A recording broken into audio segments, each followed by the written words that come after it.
Ketika seorang laki-laki tak tahu diri terobsesi kepada wanita untuk jadi miliknya, namun karena perasaannya tak terbalas, ia nekat menghilangkan nyawa tetangganya sendiri yang sebentar lagi akan melangsungkan pernikahan.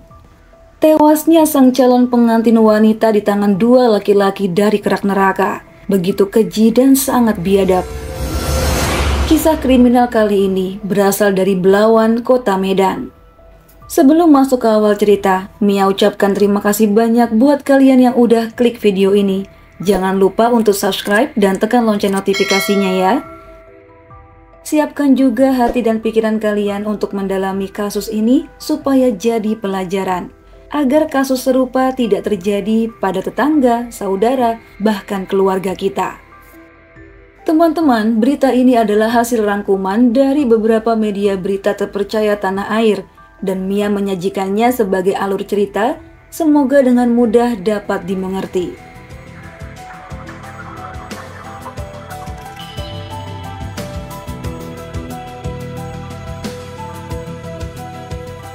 Pada hari Kamis tanggal 17 Desember tahun 2021, seorang wanita muda bernama Fitriani berusia 19 tahun terbujur kaku di ruang tengah rumahnya.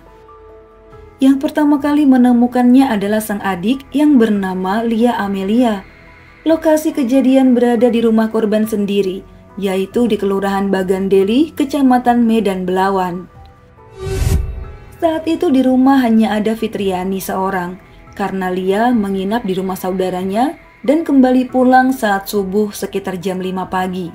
Ketika pulang itulah ia melihat kakaknya yang terbujur kaku dan menjadi histeris. Sang kakak yang rupanya calon pengantin itu sudah tak bernyawa dengan cara yang amat memilukan.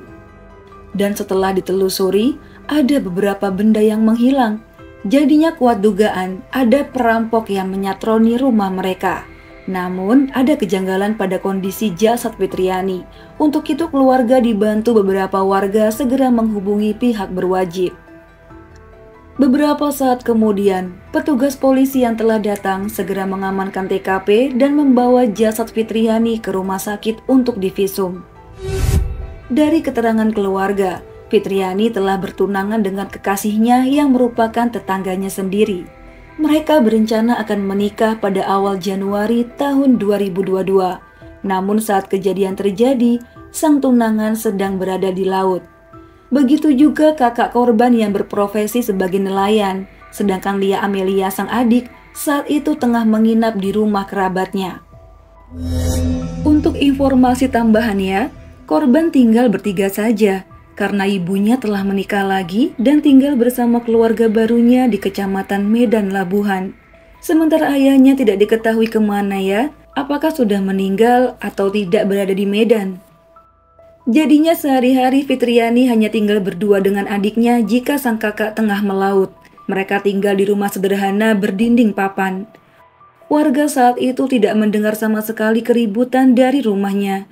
Akhirnya mereka menduga jika pelaku pembunuhan adalah tetangganya sendiri yang mungkin sudah hafal dengan situasi rumah. Di sisi lain, menurut Kapolsek Medan Belawan, yaitu Kompol J. Naibaho mengatakan korban dihabisi saat seorang diri dalam rumah. Dari hasil visum, ada bekas cengkraman di leher. Dan kondisi saat ditemukan adalah celananya telah melorot ke bawah. Jejak ruda paksa juga ditemukan dalam alat vital korban. Kemudian petugas di lapangan yang memeriksa rumah korban ditemani dengan Lia Amelia. Mereka rupanya kehilangan 1 unit handphone, cincin pertunangan milik korban, juga beberapa uang tunai. Dari keterangan beberapa saksi juga hasil dari olah TKP. Adiknya menemukan sepasang sandal goib karena ia tidak tahu milik siapa sandal tersebut. Padahal kemarin tidak ada. Petugas polisi juga pakai sepatu. Kecurigaan dari Lia membuat polisi mengamankan sepasang sandal yang mencurigakan. Dan setelah diyakini jika itu adalah sandal milik pelaku, tim Satuan Buru Sergap segera mengencangkan mata elang mereka untuk membidik lokasi pelaku. Membutuhkan waktu 2 pekan lamanya untuk menangkap 2 orang terduga pelaku, karena setelah melakukan aksinya, mereka kabur dengan jalan masing-masing. Kedua orang itu adalah Jeffrey berusia 25 tahun alias Konya, dan Muskajar berusia 28 tahun. Jeffrey ditangkap di kawasan Batubara, sedangkan Muskajar ditangkap di daerah Serdang Bedagai. Keduanya berhasil dipertemukan di Polres Medan.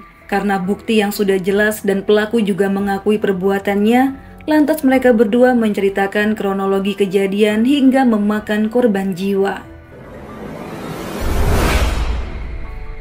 Muskajar rupanya putra angkat dari calon mertua korban, atau kakak angkat dari calon suami korban. Sedangkan Jeffrey, ia tak lain merupakan teman dekat calon suami korban. Mereka memang satu kampung dan satu pertemanan. Hanya saja, kedua pelaku ini memang dikenal memiliki perangai yang buruk, suka minum minuman keras, juga mengkonsumsi barang haram. Seperti di hari naas itu, keduanya juga selesai mengkonsumsi bubuk putih yang membuat mereka tergoda untuk berkeliling kampung dengan tujuan mencuri di rumah-rumah warga. Emang karena mereka ini nggak ada otak ya, keduanya menuju rumah Fitriani yang terlihat sepi. Seperti yang Mia jelaskan di awal, jika korban hanya tinggal bertiga dengan kakak laki-lakinya yang saat itu tengah melaut, serta adiknya yang kebetulan malam itu sedang menginap di rumah tetangga. Jadinya hanya ada Fitriani seorang. Singkat waktu, karena pemukiman warga sudah sepi, mereka perlahan-lahan mengintip celah-celah dinding rumah korban. Karena yakin kakak tertuanya sudah tidak ada di rumah, segera saja keduanya mencongkel jendela dan masuk ke dalam. Di sanalah mereka melihat korban yang tengah tertidur. Namun karena mereka terlalu berisik, Fitriani terbangun dari tidurnya dan hampir berteriak kaget. Jeffrey yang takut aksinya didengar warga, lantas mencetik leher korban. Saat mendapat perlakuan seperti itu, korban jelas saja meronta, memohon agar dilepaskan. Namun karena keduanya udah keiblisan, jadinya malah mengeratkan tenaga mereka hingga gadis itu lemas tak bernyawa. Rupanya, Jeffrey yang pernah mengutarakan rasa cintanya pada korban namun ditolak karena lebih memilih teman baiknya. Untuk itu, dia malah menodai korban yang sudah dalam keadaan meninggal dunia. Sementara pelaku yang lain mengobrak-abrik isi rumah untuk mencari barang berharga, dan didapatilah uang tunai, 1 unit ponsel, juga cincin tunangan milik korban yang saat itu tengah dipakainya. Kembali ke Jeffrey yang lagi melampiaskan nafsunya. Setelah selesai hingga klimaks, keduanya bergegas melarikan diri. Hingga pada pagi harinya, korban ditemukan oleh adiknya yang baru pulang dari menginap di rumah tetangga. Begitulah kurang lebih kronologi yang dijelaskan oleh pelaku. Ada motif ingin mencuri disertai penghilangan nyawa, ada juga motif dendam karena cintanya ditolak. Para pelaku yang dihadirkan dalam konferensi pers di Polres Pelabuhan Belawan datang dengan mengenakan masker penutup mulut. Mereka terlihat santai dan biasa aja, bahkan memandangi para awak media yang meliput berita menyedihkan ini, seolah mereka sudah terbiasa melakukan tindakan keji.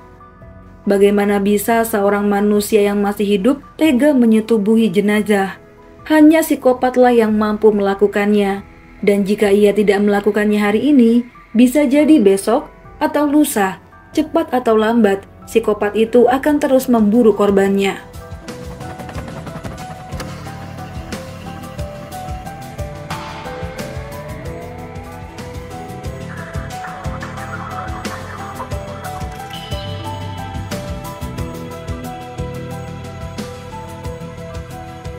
Untuk itu, Jeffrey dan Mustajar akan dikenakan pidana hukuman seumur hidup penjara atau hukuman mati. Mengingat keduanya merupakan tetangga korban, apalagi yang satu adalah kakak angkat calon suami korban, pasti sedih bukan main rasanya dicabik oleh orang terdekat sendiri.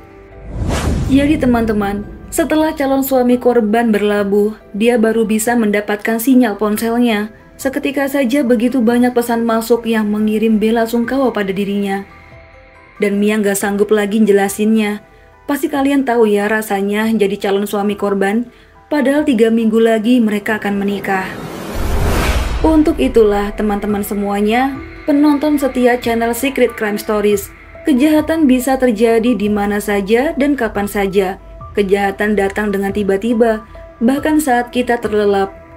Perhatikan ya, jangan lupa mengunci pintu jendela kamar rumah kita agar meminimalisir tindakan kejahatan di kemudian hari.